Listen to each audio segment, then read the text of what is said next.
Welcome to Point to Rise, your podcast that gives you permission to dream big, take messy action, and turn your talent into profit while turning your back on perfection. My name is Susanne, high performance and mindset coach, former international ballerina, profitable entrepreneur, and founder of Point to Rise, a movement designed to empower dancers. It is my mission to use my own story as an inspiration for today's generation of dancers. And now sit back, stretch, warm up, or zip your coffee and love learning how much it matters to point at yourself first to rise to all that you are capable of. Hello, everyone, and welcome to another episode of the Point to Rise podcast. My name is Susanne, and I am your host today. So today's topic, as I prefaced last week in my solo episode, is going to be me talking about my experience of being away from my family, from my safety net for over 7 weeks, and what I've learned, what I let go of, and perhaps also what I'm going to change moving forward, and what you can perhaps apply from my learns. So let's just start off with that. During the pandemic, or even as let me go further. As a family, my husband and I have really managed to create a really strong family bound, is that the right word?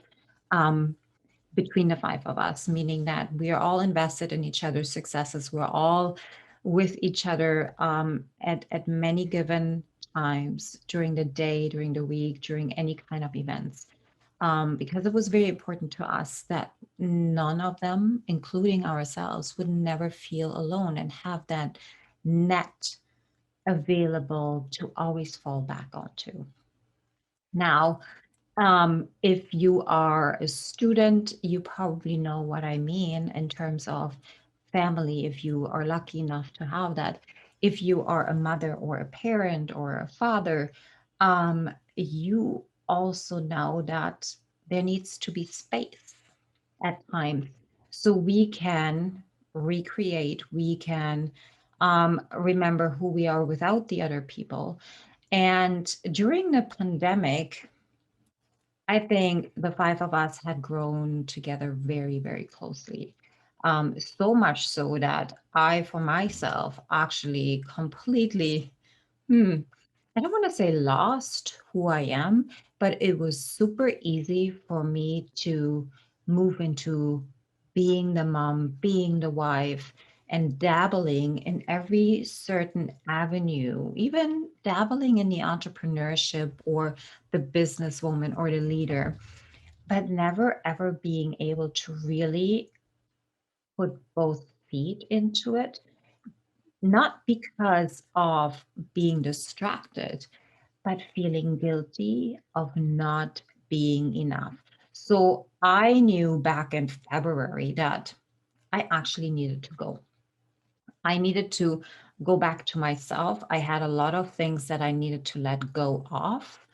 Um, and I felt myself sitting with an humongous amount of guilt for not being there for my children. What would they think of me? I'm abandoning them, letting them go, not showing them my love as of like being there physically for them. Um, letting my husband alone, putting like the entire family on his shoulders and expecting from him that he's just going to take the wheel for a indefinite amount of time.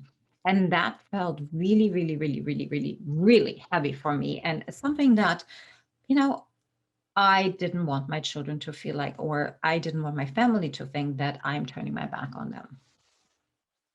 So now the thing is that by talking about it with other, let's say, women and groups that I'm involved in, this came up. So why are you only looking at the negative sides of this what's coming in, what's coming up, something that you know you need to lean into?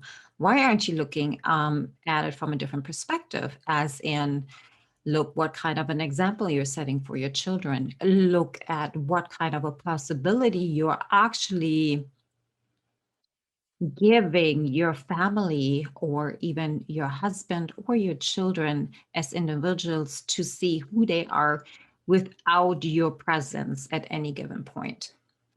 And slowly but surely, I understood, okay, there are always both sides, and whatever we are concentrating on is what we're manifesting. So, therefore, when we decided that it was time for me to go and find whatever I was looking for and build Rise Media and step into my own potential without having the excuse, and I'm choosing that word on purpose, to step into other roles and be distracted just because I feel uncomfortable still in being the leader.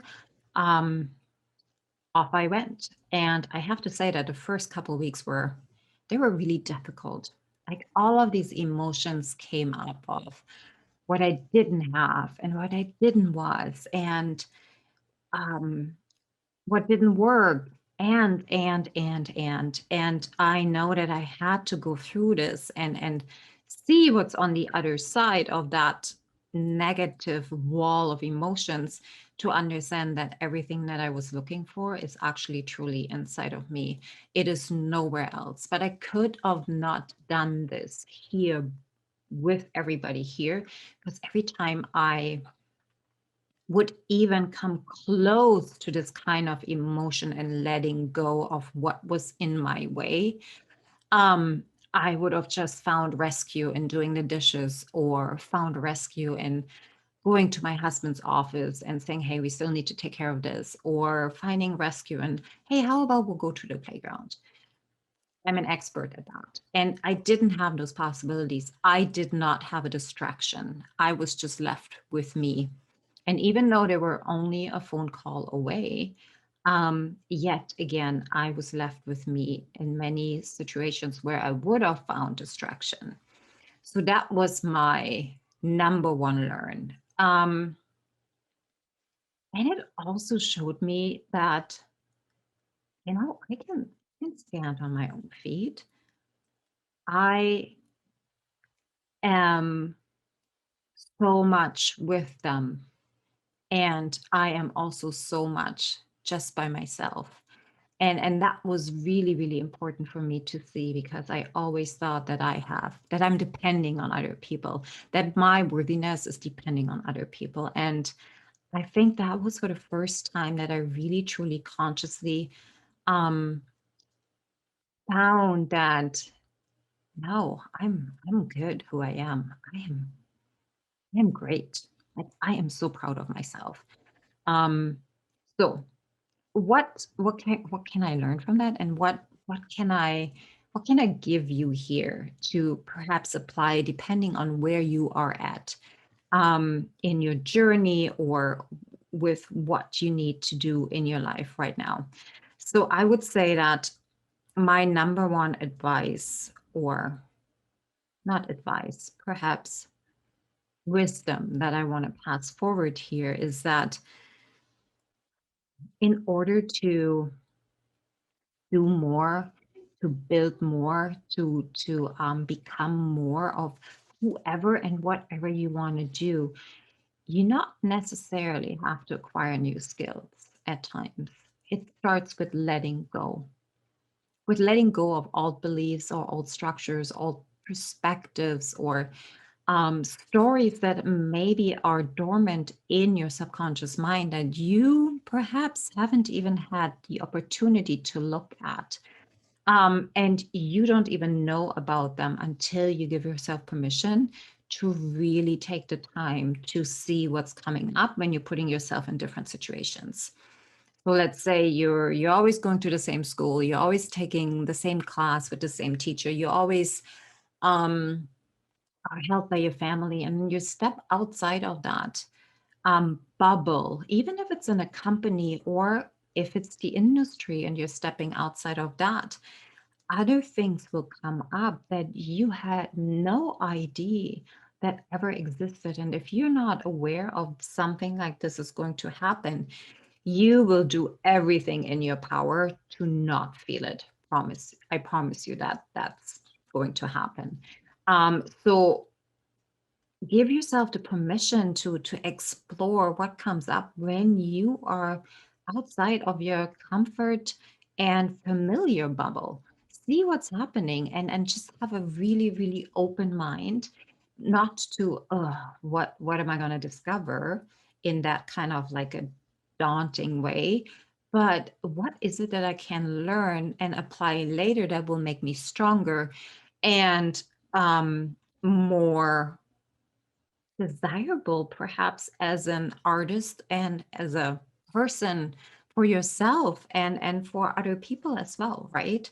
So I would say that for me is definitely something that I would pass on to you, to give yourself the permission to look at growth, not necessarily of acquiring new skills all the time, but also at what do I need to let go of first in order to have more room for new tools, for new awareness, for new perspectives and knowledge, for that matter too.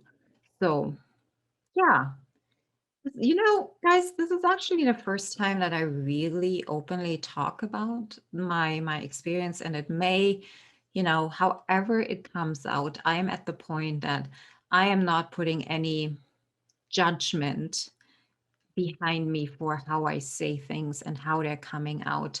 I would love it though if you could share if any of this either made sense or resonated with you, something that you would apply or even want to hear more about. Um, that would really mean the world to me. So then I know in which kind of direction I can go in order to support you much better. All right, you guys, thank you so much for listening. I really appreciate you. I am so grateful for you being here and tuning in every week. Share your thoughts. A review would be great so I can start shouting you out and share your feedback here on the show with everybody to hear. And if I shout you out, there might just be a gift for you as well. All right, you guys, happy Monday, Tuesday, happy Tuesday, and I will talk to you very soon. Thank you so much for listening. If this message resonates with you, please pass it on to someone who needs to hear this right now. And if you like what you've heard, your feedback will go a very long way. If you just take 30 seconds and leave me a 5-star review, that would mean the world to me. Till next time, point at yourself to rise to all that you are capable of.